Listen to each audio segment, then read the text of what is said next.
महाराष्ट्र आणि गोव्याजवळ अरबी समुद्रामध्ये 21 मे पासून कमी दाबाचा पट्टा तयार होण्याचा जो अंदाज आहे हा हवामान विभागाने वर्तवला आहे। एकूणच पाहायला गेलं तर 24 मे पर्यंत तो अधिक तीव्र होऊन उत्तरेकडे सरकू शकतो असाही अंदाज वर्तवण्यात आलेला आहे। एकूणच पाहायला गेलं तर राज्याच्या किनारपट्टीला थेट धोका नसला तरी परिणाम म्हणून समुद्र हा खवळलेला राहण्याची शक्यता जी आहे ही वर्तवण्यात आलेली आहे। 22 ते 24 मे दरम्यान रायगड, रत्नागिरी, मुंबई आणि पालघर जवळील समुद्र हा खवळू शकतो आणि तर खोल समुद्रामध्ये जोरदार वारे वाहण्याची शक्यता ही निर्माण झालेली आहे। त्यामुळे मासेमारांनी हवामान बदलांवर लक्ष ठेवून या काळामध्ये खोल समुद्रात जाणे टाळावे असा इशारा आपत्ती व्यवस्थापनाकडून देण्यात आलेला आहे।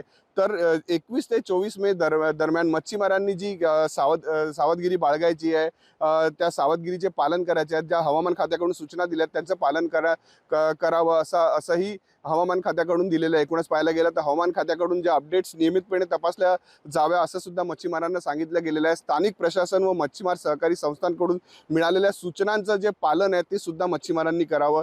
त्याचप्रमाणे खोल समुद्रामध्ये मासेमारी साठी जाणे हे टाळावे। तर लहान बोटींचा वापर किनाऱ्यालगत करून किनाऱ्यालगत करावा। सुरक्षतेचा आवश्यक ती साधने, लाईफ जॅकेट, वायरलेस सेट यांचा सुद्धा वापर करावा असं हवामान विभागाने सांगितलेलं आहे।